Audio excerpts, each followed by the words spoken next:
Hello everyone. Today we are going to study poem number 1 of our English Junction book. Its name is Something Told the Wild Geese. It is written by Rachel Lyman Field. Okay, let's start. First para. Something told the wild geese it was time to go. Though the fields lay golden, something whispered snow. यहाँ पर geese जो पक्षी हैं वो migratory पक्षी होते हैं. Migratory birds it means ये कुछ समय के लिए स्पेशली विंटर में ये अपनी जगह जहाँ ये रह रहे हैं उसे छोड़कर ये वार्मर प्लेस पर चले जाते हैं. तो नेचर प्रकृति इन्हें कुछ साइन संकेत दे रही है जिससे कि यह बता रही है कि अब विंटर आने वाला है और आपको इस जगह को छोड़कर कहीं और जाना है. तो उन संकेत में सबसे पहला जो साइन है वह यह है कि जो फील्ड है, जो खेत है वह गोल्डन हो गए हैं. गोल्डन मतलब जो क्रॉप्स है वह राइप हो गई है, पक गई है फसल, जिससे गोल्डन कलर की हो गई है ना. और समथिंग विस्पर्ड स्नो, जो स्नो यानी बर्फ़ जो है वह फुसफुसा के कानों में इनके कुछ पक्षियों को संकेत दे रही है कि भाई अब winter will be coming soon, winter जल्दी आने वाला है और आपको यहाँ से जाना है ना. समर जाने वाला है, विंटर आने वाला है और अब यहाँ पर आपका टाइम रुकने का नहीं है क्योंकि एक्सट्रीम विंटर में यहाँ पर अनफेवरेबल कंडीशन हो जाएगी. Leaves were green and stirring, berries lustre glossed, but beneath warm feathers something caution frost. Leaves यानी पत्तियाँ, पेड़ों पे अभी हरी हरी पत्तियाँ हैं जो हवाओं से तेज तेज हिल रही है मतलब अभी ये फुल ऑफ लाइफ है, भरी हुई है लाइफ से. कुछ समय बाद पेड़ों की पत्तियाँ गिर जाएंगी.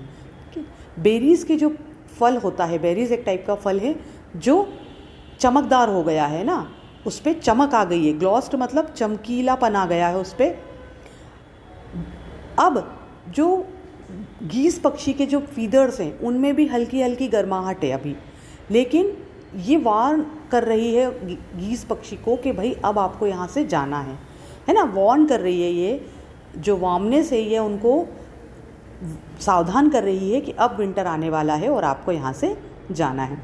All the sagging orchard steamed with amber spice, but each wild breast stiffen at remembered ice.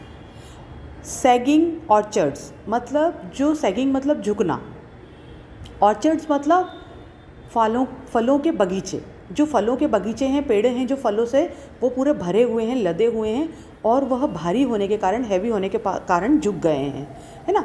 और फलों में से क्या हो रहा है, एम्बर मतलब उनके कलर बहुत शाइनिंग हो गए हैं, पकने के बाद कलर बहुत अच्छे दिख रहे हैं उनके फलों के.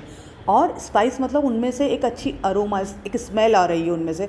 पके हुए फलों की स्मेल कैसे आती है, अब पूरे बागीचे हैं तो पूरे भरे हुए हैं फलों से, तो पूरी वो उनकी चमक और स्मेल से जो है वो भर चुका है पूरा, है ना.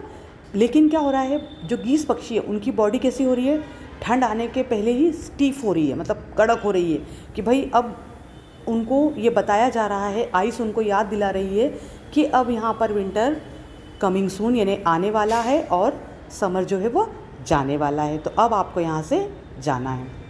Something told the wild geese it was time to fly.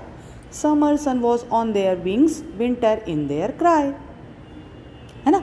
उनके विंग्स यानी पंखों में जो सन की गर्मी है, जो गर्माहट है, अभी वह उनको फील हो रही है ना. वो फील कर सकते हैं सन की गर्मी को अपने विंग्स में.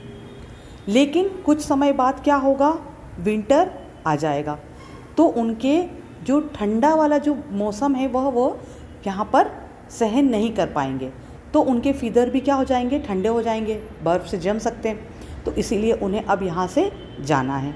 मतलब इस पोयम में सिर्फ नेचर उनको बार बार गीस पक्षी को हर एक तरह से संकेत दे रही है कि भाई अब आपको यहाँ से माइग्रेट करना है, आपको वार्मर प्लेस पर जाना है ना. जहाँ यह रह रहे हैं यहाँ पर क्या हो रहा है, बहुत ज़्यादा विंटर में एक्सट्रीम वाली ठंड होती है और उसको यह सहन नहीं कर सकते, तो ये वार्मर प्लेस पर चले जाते हैं.